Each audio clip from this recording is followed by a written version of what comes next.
Bonjour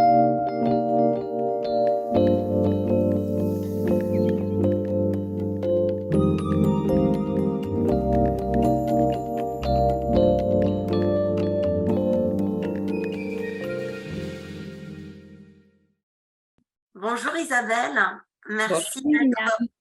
merci d'être avec moi aujourd'hui pour parler de la pédagogie perceptive. Donc moi, je Mm. t'ai rencontrée lors de cette formation en pédagogie perceptive Et et oui, donc, tu es Isabelle Joguet, tu es mm. psychomotricienne et puis praticienne en somato-psychopédagogie. Et oui, c'est ça, Myriam. Peut-être que tu peux nous en dire un peu plus sur ton parcours, comment ça s'est mis en place tout ça. Ben, écoute, au début, donc psychomotricienne, donc un métier assez conventionnel, on va dire. Et puis, depuis que je suis psychomotricienne, j'ai des pratiques psychocorporelles parce que voilà, c'est ce qui s'est passé pour moi dans mon expérience. Et de fil en aiguille, mes pratiques psychocorporelles qui ont été diverses, finalement, m'ont conduite à me former à la somatopsychopédagogie. Voilà, Ok. c'est là qu'on s'est rencontrés. Exactement. Et du coup, en deux mots, qu'est-ce que c'est que la psychopédagogie? Quel challenge en deux mots. Et Oui, c'est peut-être que tu peux ça. nous en dire un peu plus. Alors, qu'est-ce que je pourrais vous en dire? La psychopédagogie, déjà, ce que je peux dire, c'est que c'est une pratique qui a été fondée par Danny Bois, que Danny Bois a fondé cette pratique dans les années 80, mais au départ, c'était la fasciathérapie, donc qui est une pratique qui était plutôt destinée aux ostéopathes, aux kinés, et que comme c'est une pratique qui s'appuie sur le mouvement interne, qui est le mouvement d'animation du vivant, le mouvement qui anime tous nos fascias corporels, et bien finalement, ça a évolué de plein de façons. Et petit à petit, la fasciathérapie a fait des bébés. Et parmi ces bébés, il y a la pédagogie perceptive. Et finalement, Hmm. la pédagogie perceptive, elle s'adresse plutôt, on va dire, elle est plutôt à l'articulation du corps et du psychisme. Et donc, on va dire que c'est pas une pratique qui est concernée que par des problèmes somatiques, c'est beaucoup plus vaste que ça. Hmm. Mm. Oui, donc d'où le terme somato-psychopédagogie. Du coup, Exactement. dans l'histoire de Dany, j'avais en tête que lui, dans sa pratique d'ostéopathie, il a perçu hein, ce vivant Et oui, dans le corps. tout à fait, oui. Mm. Et du coup, il a eu envie, en tout cas, de proposer une pratique qui permette aux gens de eux-mêmes être autonomes dans la Exactement. perception de ce mouvement. Tout à fait. Et ça, tu fais bien de le préciser parce que il s'est rendu compte déjà que ce mouvement que lui percevait, les personnes pouvaient le percevoir. Et ça, c'est quand même extrêmement précieux parce que il s'est rendu compte que les personnes pouvaient ressentir ce que lui percevait en posant les mains sur les personnes ou en méditant. Et il a eu à cœur de transmettre finalement. Et effectivement, petit à petit, ça s'est transformé en pédagogie perceptive, Ouais, pédagogie. pédagogie de la perception, finalement, c'est apprendre à percevoir, apprendre à s'écouter et à avoir accès, hein, du coup, à ce mouvement qui se donne de manière autonome en soi. C'est ça. Donc, apprendre à le percevoir et qu'est-ce que j'apprends de ce que je perçois Et aussi. voilà. Et du Et coup, ouais, c'est ça. Quelle est la vocation de la pédagogie perceptive? Pourquoi est-ce qu'on va se rapprocher d'un psychopédagogue? alors, je dirais qu'il y a plein de façons de se rapprocher d'un psychopédagogue, puisqu'il y a aussi plein de couleurs de psychopédagogue, mais souvent, on va dire la voie d'entrée principale, c'est quand même qu'on est dans un mal-être, qu'on est dans une souffrance, que on a des difficultés, que finalement on n'arrive pas à les dépasser d'une manière ou d'une autre, soit parce que on a essayé plein de choses et puis finalement on est quand même embuté, soit parce que à ce moment-là, il y a une souffrance, il y a un stress, il y a une difficulté. Et puis, le pédagogue perceptif peut être vraiment la personne qui peut nous aider à traverser ces difficultés. Quand tu présentes ça comme ça, on pourrait penser à de la psychologie. Du coup, j'ai une difficulté, j'ai besoin d'une personne qui va m'aider. Quelle spécificité, du coup, à la pédagogie perceptive? Alors déjà, la pédagogie perceptive, elle s'appuie sur l'expérience corporelle déjà. Donc, ça, c'est vraiment une expérience qui est incarnée, c'est une expérience qui est ressentie. Et en pédagogie perceptive, et c'est ce qui fait sa spécificité aussi, c'est non seulement elle s'inspire des psychologies humanistes, pas que, mais psychologie humaniste, psychologie positive, c'est quand même ses sources d'inspiration, on va dire. Et en plus, il y a ce rapport toujours à l'expérience corporelle, à l'expérience de la personne et aux perceptions que la personne peut avoir d'elle-même dans son corps. Mmh. Je crois que c'est vraiment une des spécificités de la pédagogie perceptive. Ok, si je reformule avec mes mots, c'est-à-dire qu'elle vient avec sa problématique. Du Oui. coup, le praticien va lui permettre d'entrer en contact avec sa propre perception, son expérience corporelle, d'y mettre un certain sens et qui peut lui donner une compréhension nouvelle de son vécu ou de sa problématique. Est-ce que c'est ça? En fait, ce qui se passe, c'est quand la personne va rentrer en contact avec son expérience corporelle, et on verra, on en parlera peut-être, il y a plusieurs manières d'entrer en contact avec cette expérience corporelle. Pour elle, les perceptions qu'elle va avoir sont très souvent accompagnées d'un sens qui émerge. Et ce n'est pas le praticien qui a le sens, c'est vraiment la personne. Alors, le praticien, il accompagne cette émergence de sens, bien sûr, mais c'est la personne finalement qui a les informations. Et d'où l'intérêt de pouvoir aller accompagner la personne à ce qu'elle puisse s'ouvrir à son expérience qui lui est propre. Et le pédagogue perceptif, il est un médiateur de ça. Ok. Il pose les conditions finalement et tout le reste se déroule de manière autonome. Donc c'est vraiment une pédagogie qui ramène à soi, à l'écoute de soi et comment on peut apprendre de soi en étant à l'écoute de soi. Exactement. Moi, j'aime bien cette Ok. façon de la présenter. Oui, Ok. tout à fait. Et une écoute de soi qui n'est pas enfermée sur soi-même, qui est ouverte, parce que il y a vraiment toujours cette ouverture aussi à l'environnement, aux autres, à la relation. Et donc, ça se passe en soi, mais c'est ouvert. Ok. Tu disais qu'il y a plusieurs formes. Alors, est-ce que tu peux nous préciser quelles sont les différentes formes que peuvent prendre la pratique? Oui, c'est-à-dire que selon le praticien et selon les besoins de la personne, on peut accompagner la personne par le toucher. Et donc là, ça se rapproche de ce que Danny Bois proposait au départ, finalement, où lui, c'est par le toucher qu'il a découvert le mouvement interne. Et donc, par le toucher, le praticien va accompagner la personne déjà pour réguler, réaccorder le corps et l'esprit. Et il y a tout un travail que peut faire le pédagogue perceptif pour accompagner la personne à ce qu'elle retrouve, recontacte son unité corps-esprit finalement. Parce que j'ai envie de dire tout par-delà, par-delà cet accordage, cette unité. Et plus il y a d'unité, plus il y a de cohérence et plus les choses vont se dérouler de façon évidente. Et puis aussi par le toucher, le praticien, il va permettre à la personne de déployer ses perceptions.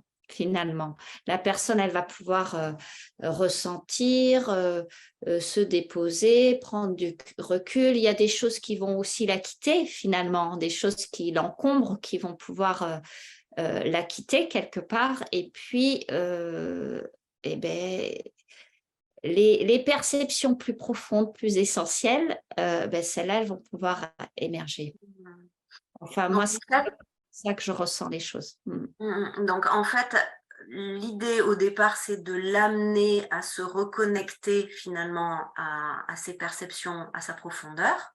Oui, tout à fait. Et du coup, dans cette connexion-là, finalement, il y a tout un parasitage peut-être qui peut prendre de la distance, qui peut s'espacer et Oui, qui donne souvent un sentiment de confiance, hein, de présence à soi. Je crois que c'est le terme dédié oui, auquel oui, en Dany effet. est attaché. Ouais. Et oui, oui, oui. D'ailleurs, Danny Bois parle de pleine présence, Mm, hein. mm, Effectivement, tu fais bien de le rappeler. Et c'est ça, c'est qu'à un moment donné, il y a quelque chose, à certains moments, il y a quelque chose d'un peu magique où on sent qu'on est en présence et tout est évident, tout est simple. Et quand on touche à ces moments-là, il y a une forme d'évidence. Mais bien sûr, mm, mm, mm, mm, ça mm. s'accompagne et à la fois c'est donné et à la fois on peut créer les conditions qu'à un moment donné, Mm, mm.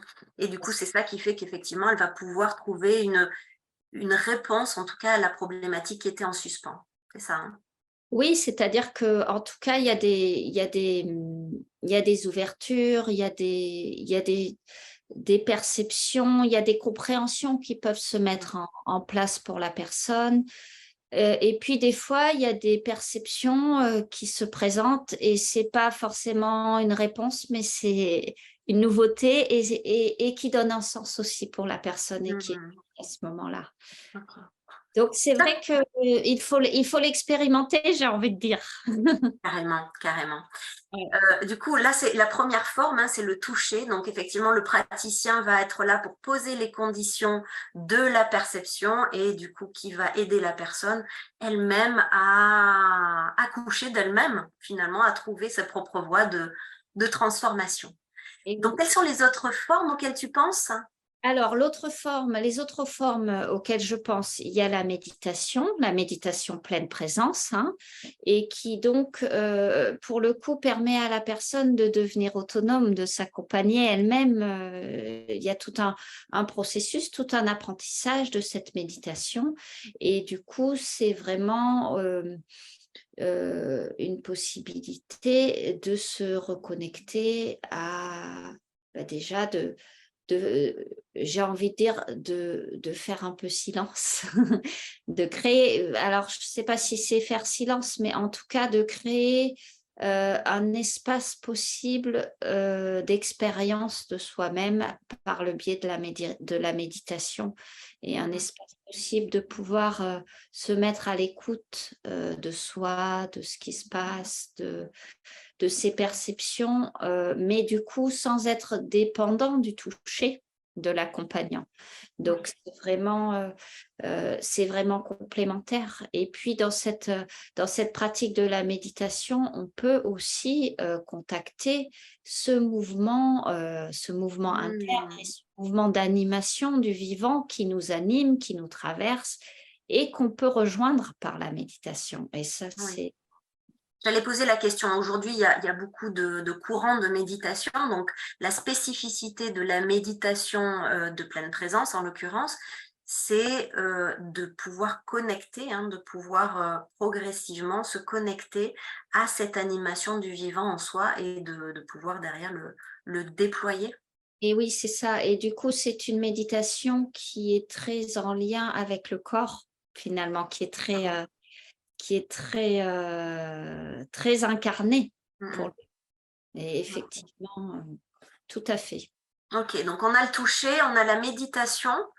Il y a Oui. d'autres formes encore, la gymnastique sensorielle peut-être? Et la gymnastique sensorielle, c'est-à-dire que ça, c'est pareil, c'est la gymnastique sensorielle, elle a émergé de tout ce cheminement finalement de la fascia et de tout ça, la méditation et la gymnastique sensorielle finalement, elle a émergé du fait qu'à un moment donné, ce mouvement qui intérieur qu'on ne peut pas percevoir de l'extérieur. À un moment donné, la personne qui le vit, elle est comme habitée de ce mouvement et à un moment donné, il se déploie tout seul finalement.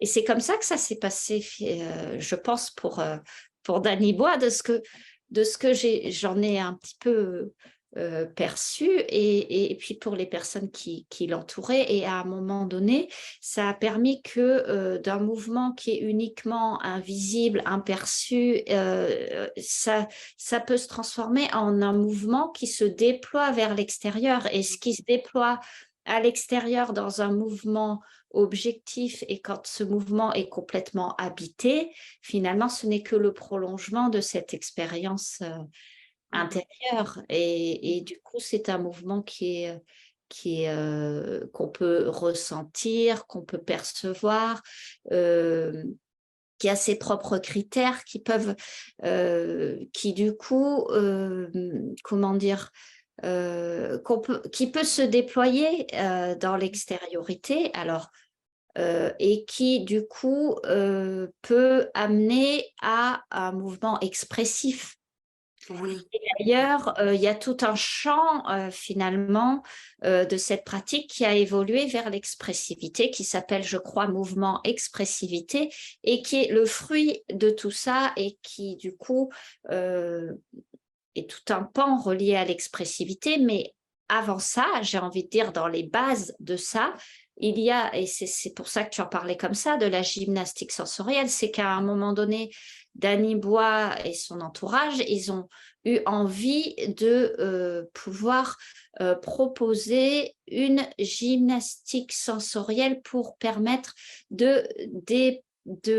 comment dire, de ressentir déjà ce mouvement, mais aussi d'accompagner la personne dans son extériorité, dans son finalement, que la Son personne, du expressivité. coup, voilà, qu'elle ait des outils finalement pour s'accompagner, parce que c'est une gymnastique qui peut s'apprendre. Donc, la personne, elle peut apprendre cette gymnastique, donc elle peut s'accompagner elle-même dans son quotidien. Et ça, c'est quelque chose qui me semble très important. Elle peut les utiliser au quotidien. Et puis, elle peut s'accompagner, elle peut se saisir de certains bouts qui vont être plus importantes pour elle. Le praticien et peut proposer certains bouts parce que c'est ça qui sera juste pour cette personne par rapport à cette problématique. Et puis, de là, ça peut permettre vraiment d'aller vers comment dire, de se découvrir pas que dans son intériorité et finalement Oui. de se découvrir aussi dans un mouvement objectif et la gymnastique sensorielle, il me semble aussi qu'elle a été proposée pour que les personnes puissent se mettre en mouvement, se mettre en action dans leur vie, finalement. Que ce mouvement interne, il est aussi une force intérieure à un moment donné, un élan, des impulsions, un rythme.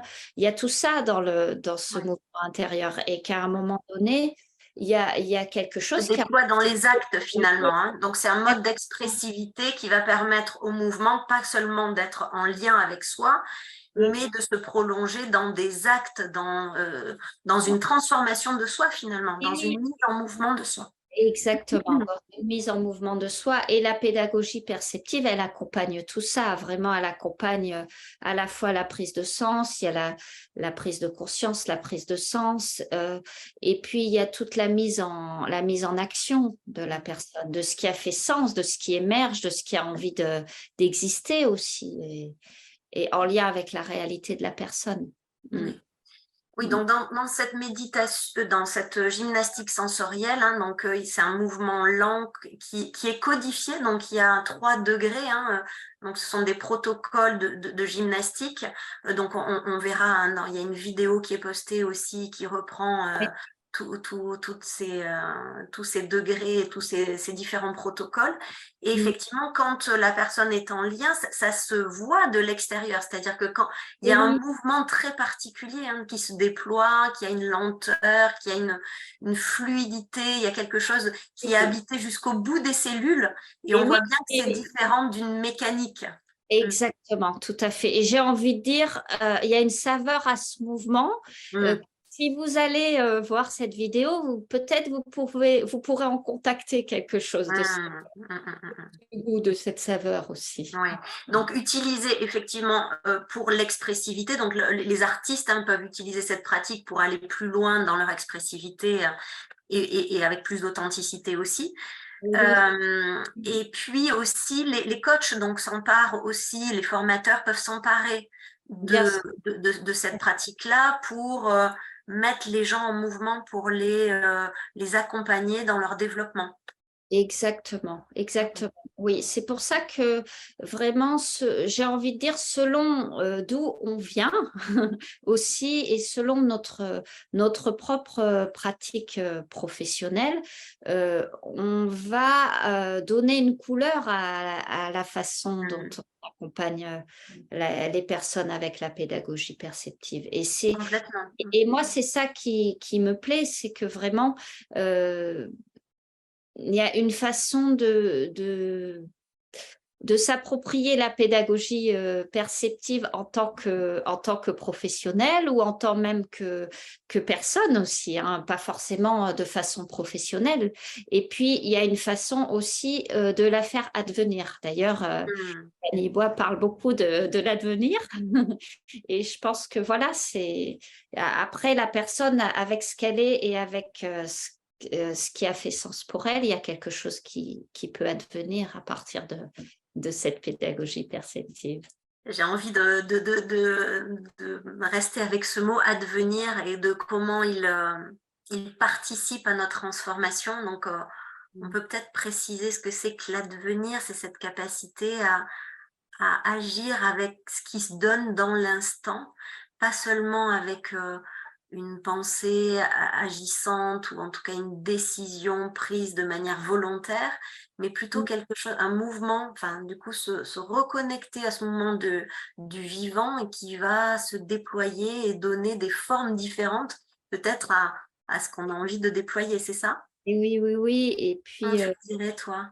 là, ce qui me vient tout de suite, c'est un petit peu la sensation que c'est le futur qui vient à nous dans le présent finalement. Et il y a quelque chose qui est cet advenir dans l'instant T presque, hein. Euh, Mm.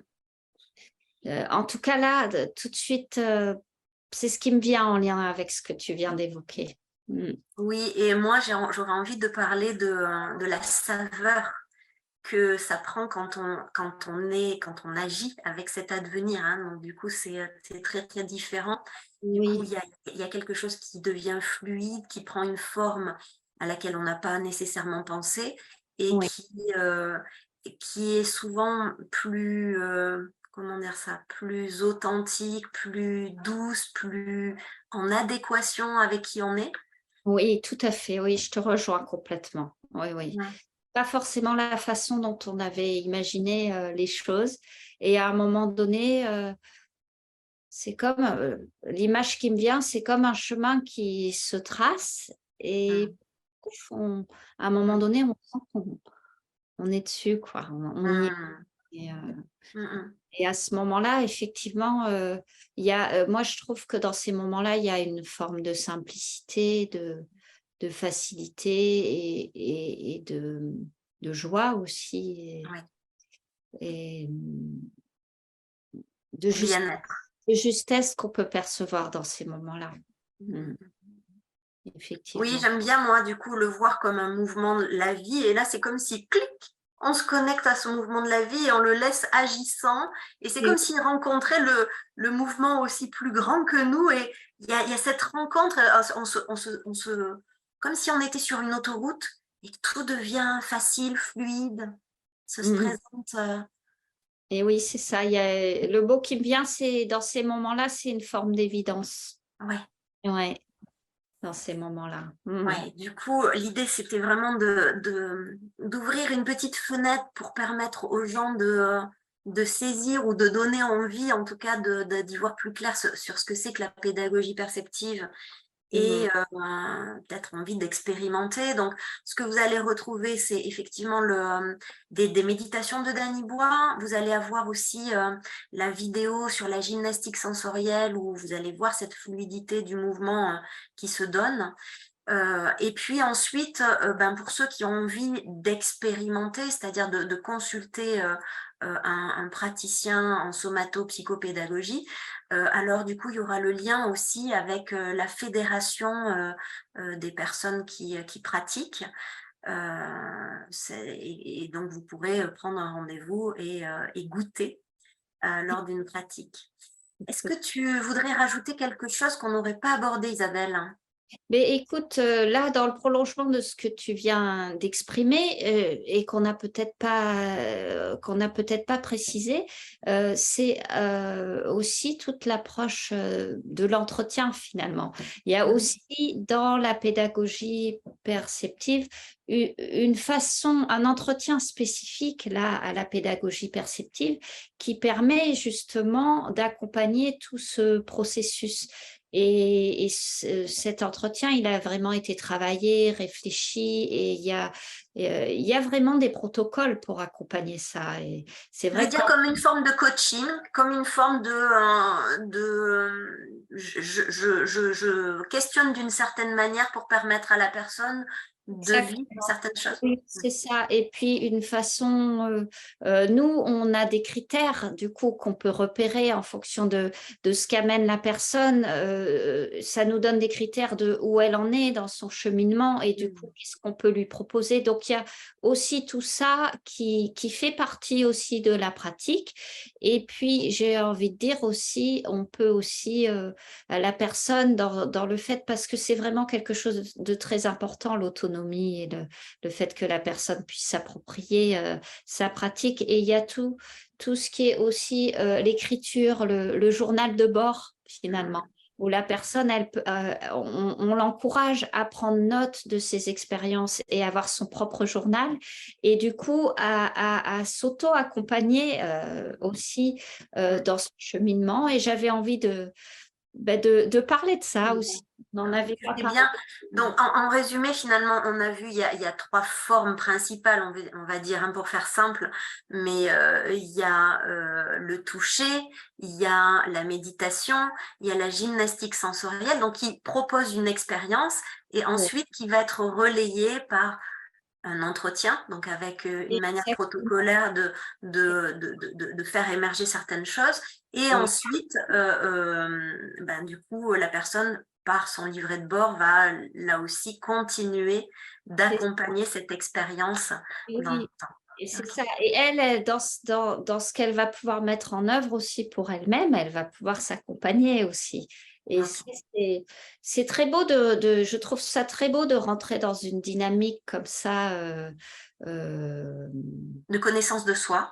Oui, et de connaissance de soi et j'ai envie de dire, presque de construction de soi aussi. D'évolution. Non, ouais, on rentre dans une évolutivité, un développement personnel. Oui, c'est ça. Et la personne est actrice. Et puis, comme elle est actrice, il y a des choses aussi qui viennent à elle, bien sûr. Et